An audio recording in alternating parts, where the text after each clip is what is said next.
Hello crew and welcome to the Film Nook. Rob and Rich here with another filmmaking knowledge bomb. And today we're testing out just how many unique ways we can use this tiny little 10mm Pergear pancake lens for making films, and hopefully it sparks some cool ideas for you guys in your next film. And make sure you stick around for the last setup that we used using this lens. We think it is the greatest thing we've ever shot on this channel.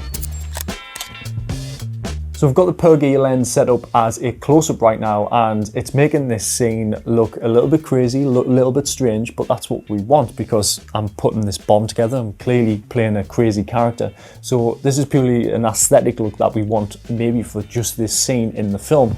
We're going to shoot this exact same shot on an 85mm lens, which is a bit more traditional.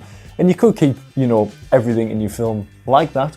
Or you could cut to one shot in your film where you're using this lens and it's showing this crazy character in this crazy scene, and it looks very, very strange. So we're just going to give you a quick run around of the lights that we've got to set up. The key light is actually this swinging light bulb which is above us, which is a nice little effect. It's free, it's easy to do. We've got a side backlight over here, which is just an Aperture Mini 20, really warm. Our background light again it's a big cob light, but that is a really warm light. And then we've just got simple things like a reflector here and a little eye light here. So, there's not a lot going on, but just something like this just adds all of the effect in there, and it's just on a pole and a stand. Next setup is like a Matrix style peephole shot. So we're gonna dress as police and we're gonna be knocking on this door. Obviously there's no door here, and that's because our lens is so wide in full frame mode that the door has to be 12 inches behind in order to make this shot make sense. You'll see in a second. We've got a bounce board and we've got a silver board with a light here so we can get exposure on us at the door. And then up here, we've got some Aperture MC effects lights. They're a little bit green and they've got a faulty bulb thing, so that's flashing and looks really cool.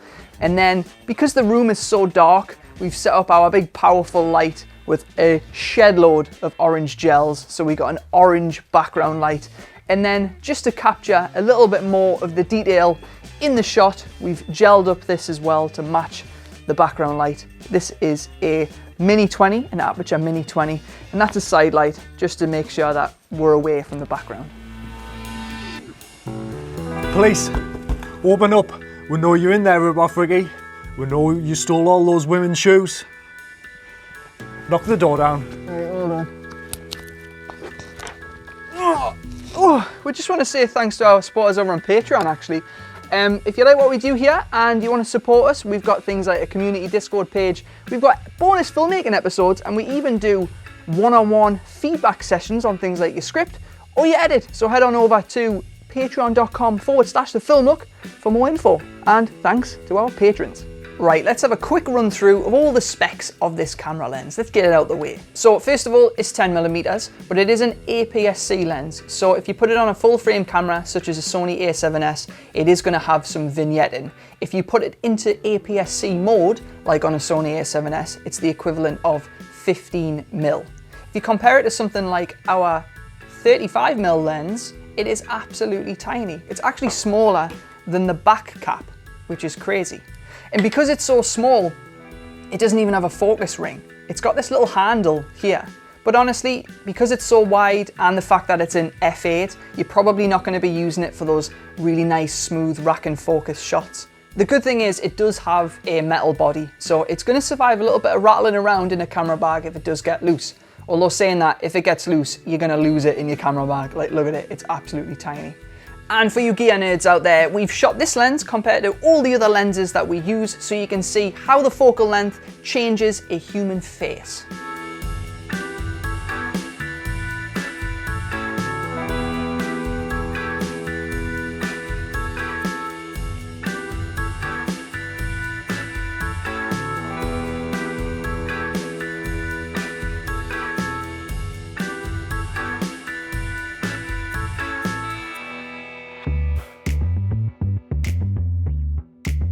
Pairing this lens with a camera such as a7S, which is already really small, you can fit it in tight spaces like this one. So this is the bomb prop from our short film 60 seconds. And we've mounted the camera and the lens inside so we can capture the poster shot for our next short film.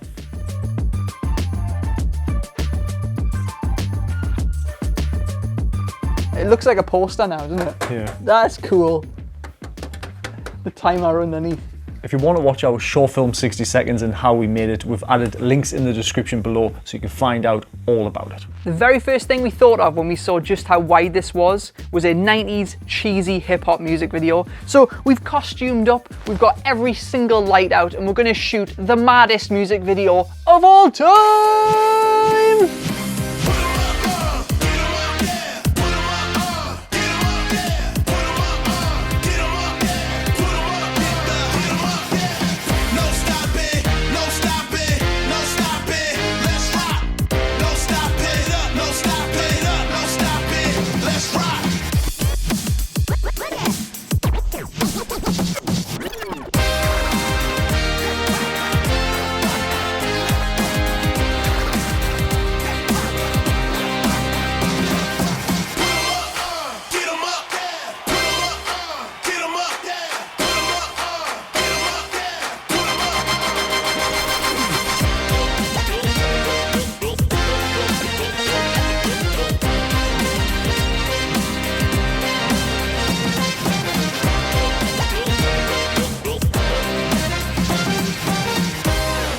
So what do you think of this lens then? Do you reckon it's unique enough that you're going to stick it in your camera bag? Put your thoughts in the comments below. And we've got another review of a 35mm lens on screen for you dirty little gear sluts.